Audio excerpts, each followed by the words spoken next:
Hello everybody, welcome to an After Dark. So this one is from the Pomu Rainpuff React video. Normally I release these on Monday, but I thought I would do it today because I'm gonna be in outpatient surgery. And I don't know when I'm gonna do this again after that. It's gonna be a really simple procedure, but I'm probably gonna get really lazy afterwards.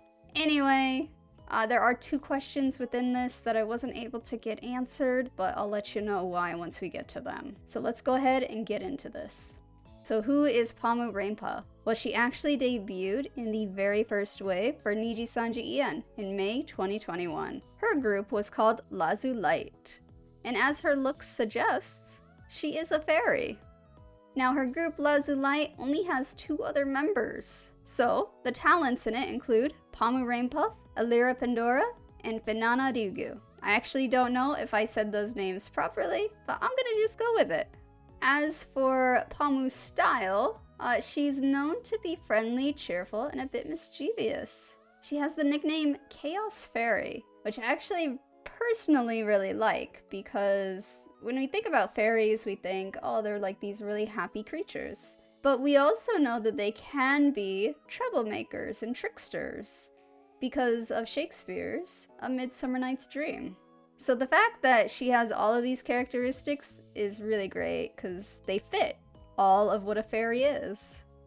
Now going into the actual questions I had during the clips we watched. So the first one was the Pokemon count. I wondered how far did she get with this? And my overlay is blocking it just a bit, and so am I. But I have a handy little laser pointer here. Hopefully you guys can see that.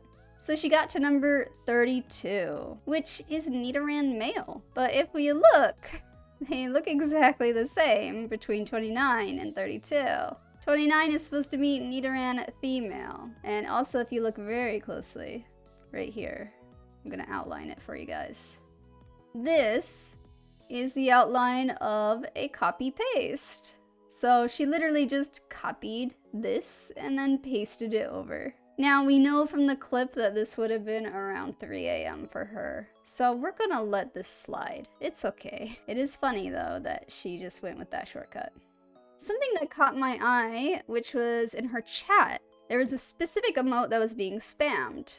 It was 2 capital P's, so PP, in the color of her bow, which is like a teal color. Now because I'm still pretty new to her, this took a while for me to figure out. It most likely comes from the phrase big PP energy, which she actually claimed to have during her debut.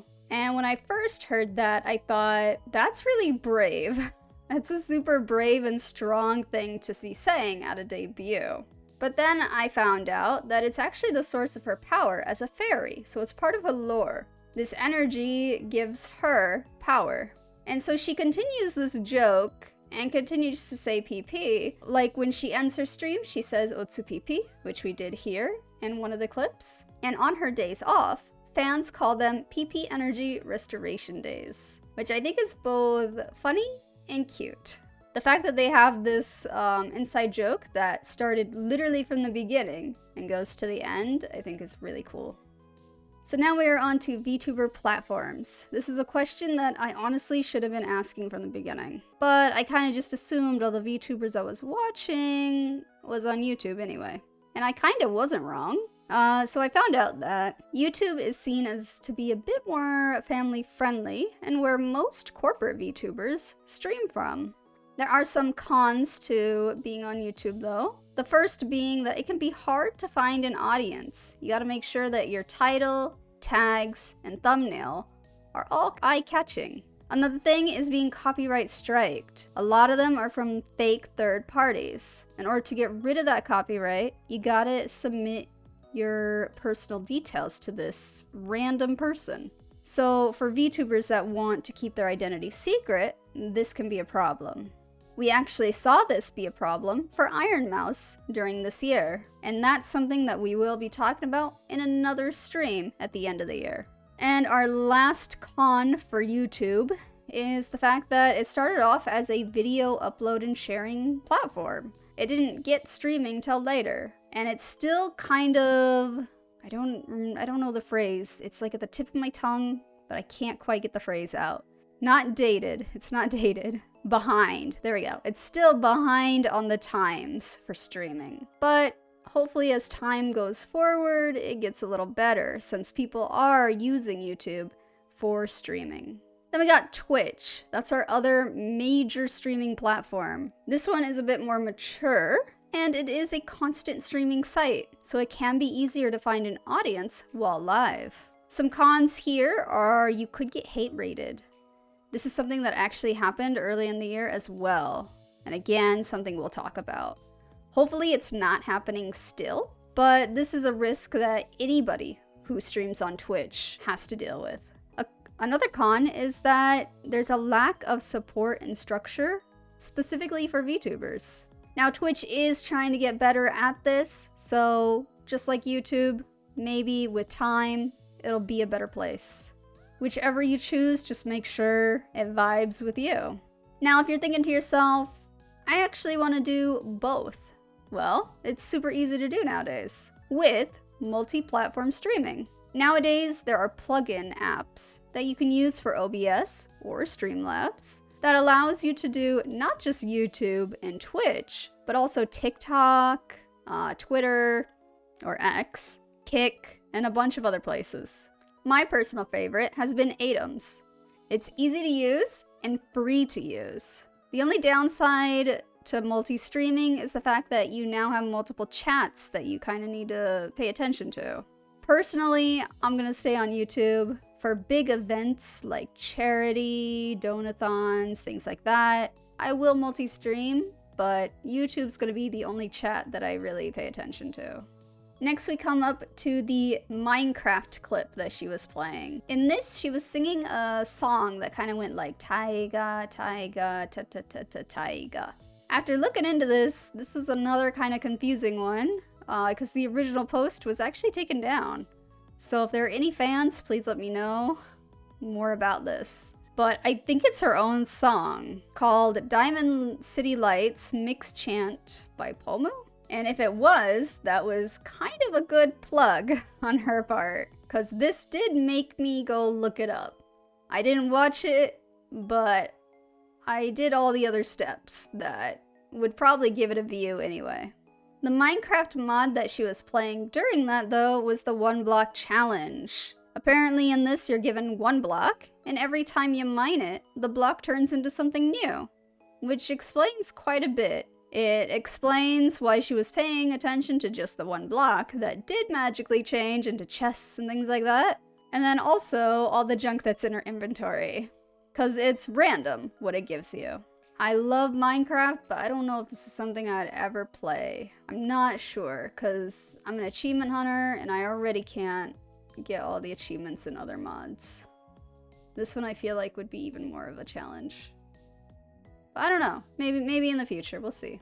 And this brings us to the final clip, where she was playing games with both Ian and 𝘿𝙊. This made me want to know more about Pomu. Apparently, due to having lived abroad, she learned Japanese in order to better communicate with JP viewers and livers, making it easier to do those types of collabs. And I kind of wanted to know, like, how much Japanese does she know? Because while watching the clips, it seemed she was very comfortable speaking Japanese. She seemed confident, and she seemed like she was doing a great job, too. It's kind of a shame that she's not around anymore, because if she does Japanese, like only Japanese streams, it would have been nice to use as practice, because her Japanese is very easy to hear, listen, and understand. That's gonna be for a different React video. Basically, when we come back to Pomu, that's gonna be the question I look for. Now, the 2 questions that I could not get answered. First one was, what other games did they adapt and play? Well, the original video is gone. I don't know why it's gone, but it is. Maybe I'll try looking for a different perspective that maybe somebody else got, but that really disappointed me. I'm sure like other indies and other corporate ones have done the same types of games on their own platforms, but it would have been nice to just see this original one since the cast seemed very well put together. They seem very silly. And then the second one that I couldn't get answered was, do any of the livers share parents? This one was hard because even if I go onto Niji-sanji's main site, it didn't say anywhere. Whereas if you go onto a site for Hololive, you can find that pretty easily. It most likely would be in their debut slides, assuming that they did them, but that would mean I'd have to go through every single one, and I don't really have the patience for that. So I'm just gonna not worry about it. I'm gonna say that the only reason why some of their models look similar is because they're in a company together. Maybe that's it. But anyway, that's the end for Pomu. So it brings us to our next React subject. So for our next reactive video, we're gonna be looking at 𝘿𝙊 𝙉𝙊 from Niji-sanji En. This is gonna be our first male talent, which I'm actually really excited about. The picture here that I used, the vibe I am getting from it is very, like he's the cool goth kid on campus that he probably knows a drug dealer. You know, like everybody just assumes that he probably does. That's the vibe I'm getting. But we'll go ahead and take a look at him as soon as I'm feeling better from my my surgery, outpatient surgery. So as always, thank you guys for watching. I appreciate it, especially if you stuck with me up until here. I know a lot of the stuff that I'm saying probably doesn't matter as much because I feel like only fans are watching what I'm doing, which makes sense. Like if you're a fan of the person I'm reacting to, of course you want to see like what good things or bad things am I saying about them. So far it's been all good things though. I don't know if I said anything bad. I can't really remember since I take such long breaks from doing these videos. And also, something I want to mention again is all of the ones I'm reacting to were recommended to me. So far, I haven't done any that I've gone out of my way to say, I think I should look at that. And that's okay. I actually like being recommended things because then I can see what other people like. It has been all Hololive or Niji-sanji, which is okay. I also am okay with all that, but I am open to any indies that you guys like. So if you have any recommendations, go ahead and put them down below. Otherwise, I guess I'll see you guys next time, hopefully. If not, it's okay, I understand. But until then, stay safe. Bye!